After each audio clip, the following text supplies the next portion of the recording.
Nanone kandi tudatinze inkuru dukesha igihe.com cyanditse ko ibiri kuba muri RDC ni ingaruka za jenoside yakorewe abatutsi.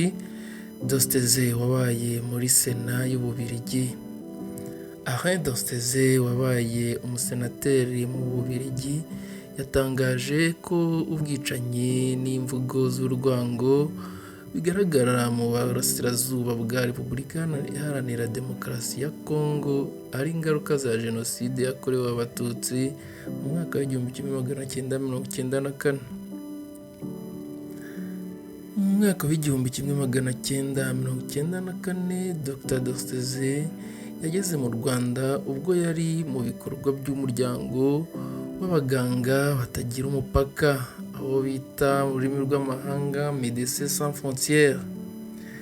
Mu gitabo yanditse nyuma y'imyaka 30 jenoside yakorewe abatutsi ibaye, agaruka cyane ku batutsi barenga 3,000 biciwe muri Eto Kicukiro n'ahandi hatandukanye mu gihugu. Mu kiganiro yagiranye n'igihe, Senateri Alain Dosteze yavuze ko ibibera mu burasirazuba bwa Repubulika Iharanira Demokarasi ya Kongo ari ingaruka za jenoside yakorewe abatutsi. Alain Dosteze nanone yagize ati ibiri kuba uyu munsi mu burasirazuba bwa Kongo ni ingaruka z'ibyabaye mu Rwanda mu myaka 30 ishize ubwo hakorwaga jenoside yakorewe abatutsi, kubera ko mbere y'icyo gihe nta mururu w'umutekano muke byahoraga mu burasirazuba bwa Kongo mu buryo budasanzwe. Yagaragaje ko kuva impunzi na ex-FAR zajya muri Repubulika Iharanira Demokarasi ya Kongo, imiryango mpuzamahanga ihakorera ndetse na guverinoma bagiye banga ko bataha kubera inyungu mu mafaranga zagenerwaga. Yakomeje agira ati icyo gihe rero twibwiraga ko imiryango mpuzamahanga itandukanye nk'umuryango w'abibumbye PAM, imiryango idaharanira inyungu n'itegamiye kuri leta, bose babaga bashakira amafaranga atangwa aho mu nkambi z'impunzi, ku buryo wasangaga bose bishimiye uko ibintu bimeze kugeza no ku manyamakuru na guverinoma ya Kongo. Mu mpera z'umwaka w'1996 u Rwanda rwahisemo kujya mu nkambi zaho muri Kongo gucyura impunzi, ku buryo bwose hatashye ibihumbi byinshi. Ariko n'ubundi abari bafite intwaro basize bakoze jenoside basigaye muri Kongo, ku buryo urebye uko ikibazo cyari kimeze icyo gihe, u Rwanda ari rwo rwagerageje kugikemura mu gihe umuryango w'abibumbye utifuzaga kugira icyo ukora. Dr Dosteze yagize ati ikigaragara rero ni uko biri kuba uyu munsi mu burasirazuba bwa Kongo biganisha kuri jenoside ku Batutsi. Rero ibiri kuba ni ingaruka zitaziguye z'ibyabaye mu mwaka w'1994. Dr Dosteze yakomeje agira ati yagaragaje ko umuti rukumbi w'ibibazo biri muri Kongo ari guhagarika imbwirwaruhame zibiba urwango n'amacakubiri mu baturage. Nanone Dr Dosteze yakomeje agira ati ikigomba gukorwa ni uguhagarika imvugo n'imbwirwaruhame zose zibiba urwango, imvugo zose z'ivanguramoko, hagashakishwa ibisubizo bishoboka kandi bivuye imbere mu gihugu, aho mu burasirazuba bwa Kongo. Naho gukomeza gushinja u Rwanda ko ari rwo ruri inyuma y'ibiri kubera mu burasirazuba bwa Kongo cyo ni ikinyoma, ahubwo ibibazo bihari kuva mu mwaka w'1994 ni ingaruka za jenoside yakorewe abatutsi hano mu Rwanda. Jenoside ntiyakoreshejwe imihoro gusa, Henri Dostezi yagaragaje ko abatutsi hari aho bicishijwe intwaro gakondo zirimo imihoro, impiri n'inkota, ariko nk'ab'i Nyamata n'ab'i Bisesero ngo bagerageje kwirwanaho.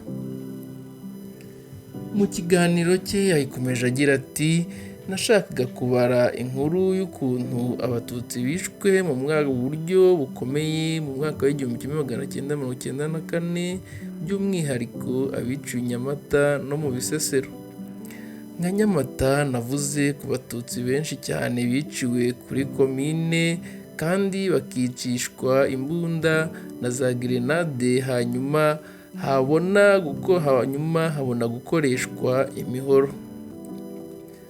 Abantu akenshi bibwira ko jenoside yakoreshejwe imipanga n'ibikoresho gakondo gusa, ariko buriya imbunda n'amasasu n'izindi ntwaro byagize uruhare rukomeye cyane mu gihe cya jenoside, by'umwihariko mu kurangiza burundu abatutsi bageragezaga kwirwanaho no mu rwego rwo kwicira hamwe umubare munini w'abatutsi babaga bakoranirijwe ahantu hamwe, nko muri za stade, mu bitaro, imbere yo kuri za komine.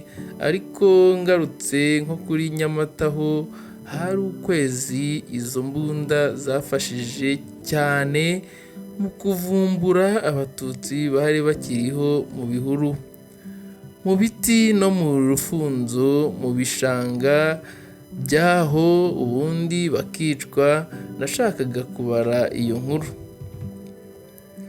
Nanone Dostezi yakomeje agira ati mu Bisesero ho navuga ko ariho hantu hazwi kurusha ahandi muho abatutsi bagerageje kwirwanaho.